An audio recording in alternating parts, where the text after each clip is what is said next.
Hi everyone, and welcome to part 2 of my Neurodiversity at Work presentation. I'm assuming that you managed to watch part 1 already, where I talked about the different neurodivergent conditions and what that might look like in the workplace, and also the strengths that they can bring in part 1, that those lovely talented individuals can bring to the table. So part 2, I'm going to share a little bit in terms of why this is an important topic for business leaders and HR professionals.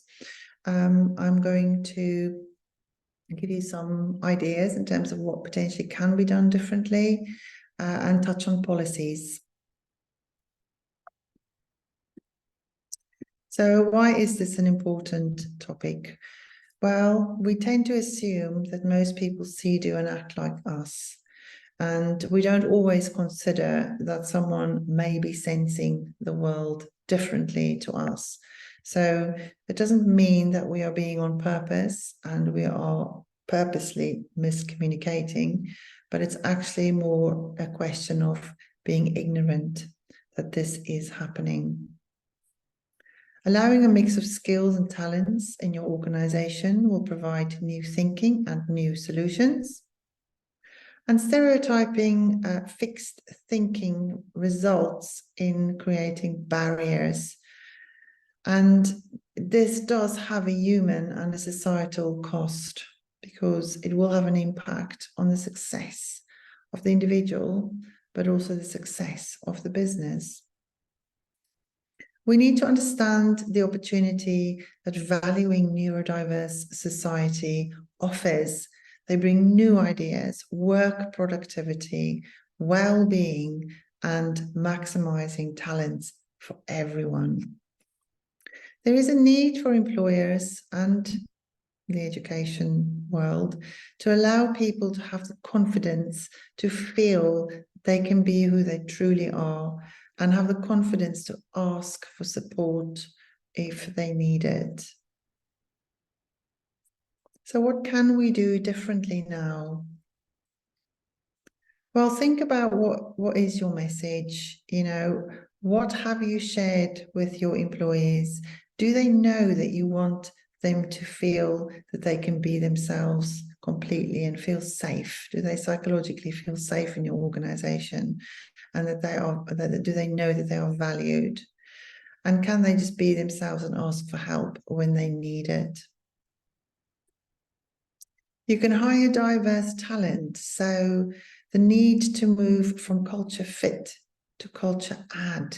So I'll give you an example. So let's say Jen as an applicant for a job who is ASD, scores 9 out of 10 on the test, but 5 out of 10 on the group exercises. Kelly comes along and she scores 7 out of 10 on both. Who do you hire? If we only have like-for-like hires, we create an organization that suffers from groupthink, and you end up with a very one-dimensional environment. Assessment and skill tests. Are you actually testing what's relevant to the job and does not put the person with a disability at a disadvantage because of specific challenges they have? This is really important from a legal perspective as an employer. For example, would you expect someone with dyslexia to write something in 20 minutes in their actual job with no access to grammar or spell checker? Have you told the candidate what assessments will take place so they know what adjustments to ask for? So some examples of adjustments might be putting them in a different room away from noise, having verbal rather than written assessments, or alternative format of assessment. So that can avoid situational judgment tests.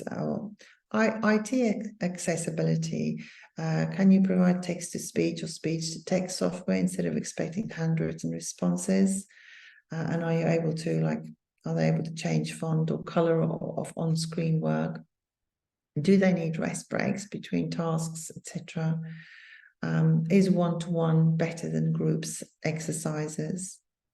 A lovely example is air traffic controllers, where they did assessment and they found that they wanted a degree for the role, and they put people through an assessment.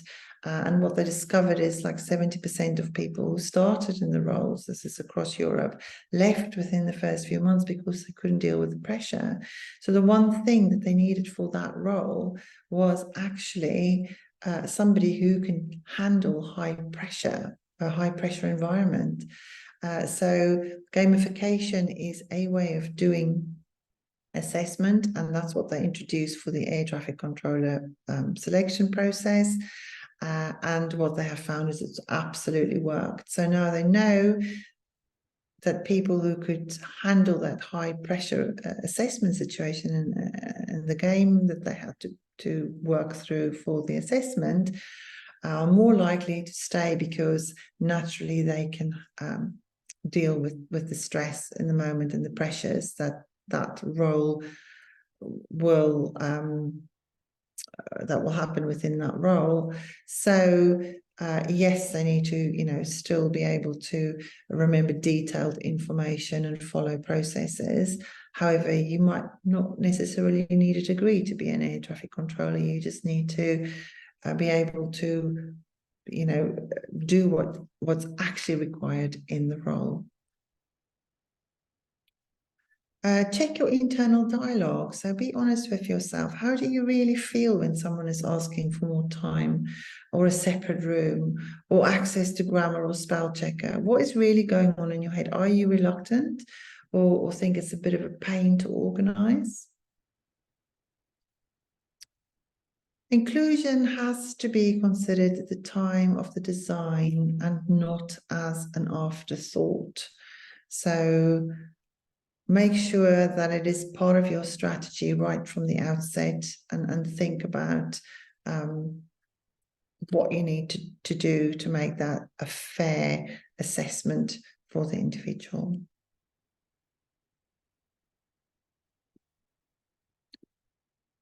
Making workplace adjustments. So let's have a minute to think about equality versus equity. What is important here?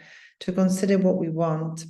Is it doing the same thing for everyone, or supporting each person according to need?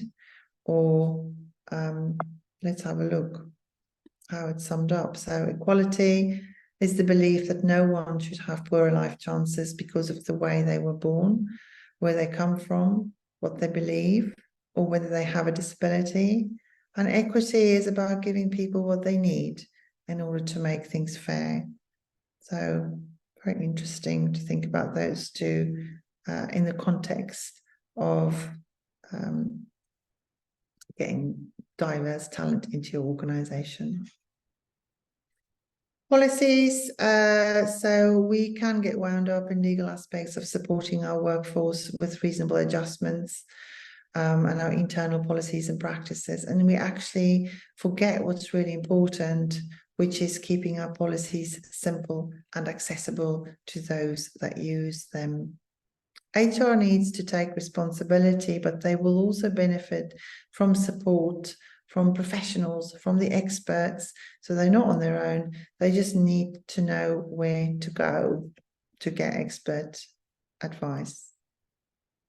So the key laws in the UK is the Health and Safety at Work Act that's been in place since 1974. So if you are an employer, you're required by law to protect your employees and others from harm. And if an employer becomes aware of an employee who has a disability, they should review the risk assessment to make sure it covers risks that might be present for that person. The Human Rights Act of 1998, and it basically means human rights are the basic rights and freedoms that belong to every one person in the world from birth until death. And Article 14 of the Act requires that all of the rights and freedoms set out in the Act must be protected and applied without discrimination. So discrimination occurs when you are treated less favourably than another person in a similar situation, and this treatment cannot be objectively and reasonably justified. Discrimination can also occur if you are disadvantaged by being treated the same as another person when your circumstances are different. For example, if you are disabled. Equality Act is a more recent act, is more than 10 years old, but only have been embedded in the workplaces relatively recently, to be honest. And all employers of any size in the UK have to comply with the Equality Act, including temporary staff.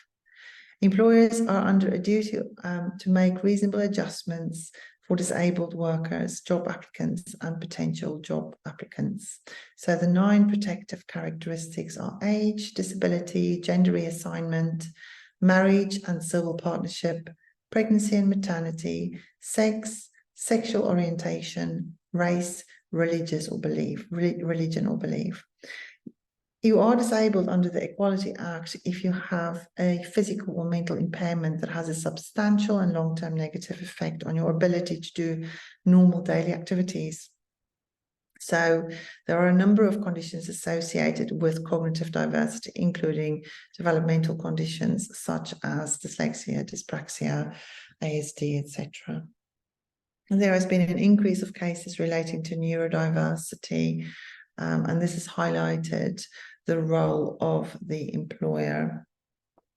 I just want to also share with you some examples of reasonable adjustments that you can think about. So maybe something around the change in working patterns. So this could be flexible start and finish times for somebody who maybe gets really anxious to travel during busy times. Could be having extra equipment to enable them to carry out their duties. So whether there's some software, speech to text software, or maybe an audio recorder to help remember instructions. It could be physical changes, so maybe providing a ramp or increased space to work, or a specific chair or desk that can have the height adhered so that people can sit or stand in a stable position.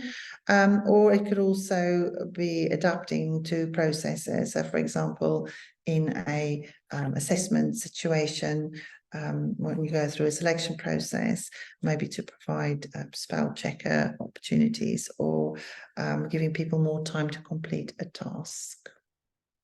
So that's it for part 2 of Neurodiversity at Work presentation. I hope you found that valuable, and I hope to see you back for part 3.